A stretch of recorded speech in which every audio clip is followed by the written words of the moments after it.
तो 65,000 रुपीज़ के बजट के ऊपर ना दो लैपटॉप्स आते हैं। पहला तो Lenovo लॉक और दूसरा HP Victus। दोनों में ही RTX 3050 का 6 GB एडिशन वाला ग्राफिक्स कार्ड देखने मिल जाता है।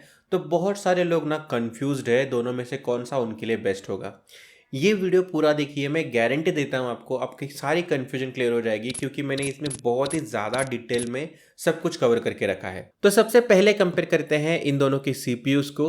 Lenovo में आपको i5 12450HX कैटेगरी का CPU देखने मिलता है और HP में i5 13 जनरेशन का 13420H CPU देखने मिलता है। अब अगर आप ध्यान से देखोगे ना तो एक के पीछे H लगा है जिसका मतलब होता है हाई परफॉर्मेंस, और एक के पीछे HX लगा है जिसका मतलब होता है हाई परफॉर्मेंस एक्सट्रीम।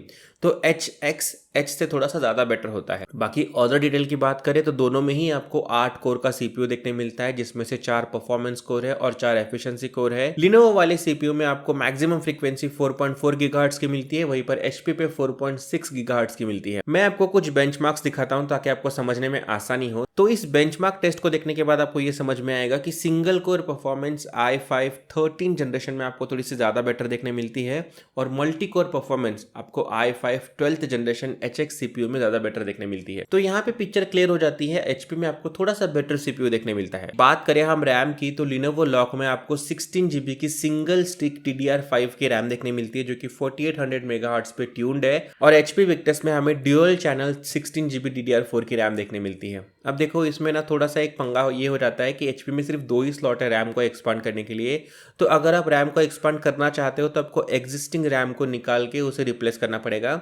वहीं पर Lenovo में एक और स्लॉट एम्प्टी है, तो आप चाहो तो डायरेक्टली वहाँ पे 16 GB की रैम स्टिक कर सकते हो, तो आपके पैसे थोड़े से बचते हैं वहाँ पे। प्लस Lenovo लॉक में DDR5 की रैम आती है, तो रैम कैटेगरी में क्लियरली Lenovo लॉक में बेटर रैम देखने मिलता है, और एक्सपांडेबिलिटी के ऑप्शन भी Lenovo लॉक में ही अच्छे हैं। बात करते हैं GPU की, तो दोनों ही लैपटॉप में आपको RTX 3050 सीरीज का 6 GB एडिशन वाला ग्राफिक्स कार्ड देखने मिलता है, लेकिन Lenovo लॉक में जो ग्राफिक्स कार्ड लगा हुआ है ना उसकी TGP यानी कि टोटल ग्राफिक्स पावर है 95 वाट की, और HP Victus में ये 75 वाट की TGP वाला ग्राफिक्स कार्ड है। अब ऑब्वियसली 95 वाट वाला ग्राफिक्स कार्ड बेटर परफॉर्म करता है 75 वाट वाले ग्राफिक्स कार्ड से, तो ग्राफिक्स कार्ड में भी Lenovo लॉक बाजी मार जाता है। चलो तो बात करते हैं डिस्प्लेस की, तो Lenovo लॉक में आपको 14.5 इंचेस की एक IPS डिस्प्ले देखने मिल जाती है फुल HD रेजोल्यूशन वाली, जिसमें आपको 144 हर्ट्ज के रिफ्रेश रेट का सपोर्ट देकर रखा है। प्लस ये 100% कलर एक्यूरेट डिस्प्ले है, जिसमें 300 निट्स का पीक ब्राइटनेस आपको देखने मिलता है। HP Victus में भी सिमिलर सी डिस्प्ले, लेकिन इसका जो sRGB वैल्यू है, मतलब जो कलर एक्यूरेसी है, वो थोड़ी सी कम है Lenovo के लैपटॉप से।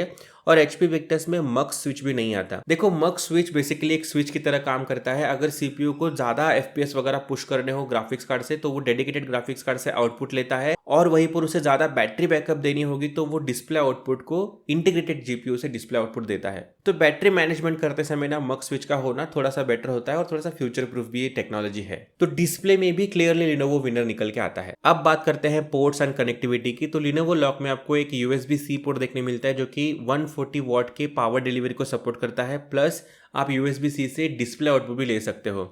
HP Victus में भी सिमिलर सा पोर्ट है, लेकिन कितने वोल्टेज से वो चार्ज करता है किसी डिवाइस को उसकी इन्फॉर्मेशन नहीं है। दोनों में ही आपको RJ45 का पोर्ट देखने मिलेगा, HDMI का पोर्ट देखने मिलेगा, 3.5mm का जैक देखने मिलेगा। Lenovo लॉक में total 3 USB type A port है, और HP में सिर्फ 2 USB टाइप A पोर्ट है। लेकिन Lenovo लॉक में कोई भी SD कार्ड का ऑप्शन नहीं है, लेकिन HP Victus में SD कार्ड का ऑप्शन है। Wi-Fi 6 और Bluetooth दोनों ही लैपटॉप में आपको लगभग सिमिलर सा देखने मिलता है। तो देखो पोर्ट्स एंड कनेक्टिविटी में दोनों में से किसी एक को जिताना थोड़ा सा मुश्किल है, लेकिन अगर मुझे एक ही चूज करना पड़े तो मैं Lenovo लॉक को चूज करूंगा, बिकॉज उसमें एक additional USB type A port आता है, जो कि बहुत ज्यादा यूजफुल है ऑब्वियसली। बात करें हम बैटरी की, तो Lenovo लॉक में आपको 60 वाट की बैटरी देखने मिलती है, और इसका जो चार्जर है वो 170 वाट का है। और HP Victus में आपको 70 वाट की बड़ी बैटरी देखने मिलती है, और उसमें 200 वाट का चार्जर आता है। तो इस कैटेगरी में डेफिनेटली HP विनर निकल के आता है। और अगर हम लैपटॉप का वेट देखें ना, तो दोनों लैपटॉप के वेट में ज्यादा डिफरेंस नहीं है, सिर्फ 19-20 का फर्क है। बाकी हम एडिशनल फीचर्स की बात करें तो दोनों ही लैपटॉप में MS Office बिल्ट इन आपको देखने मिल जाता है, और Lenovo लॉक में ना एक एडिशनल आपको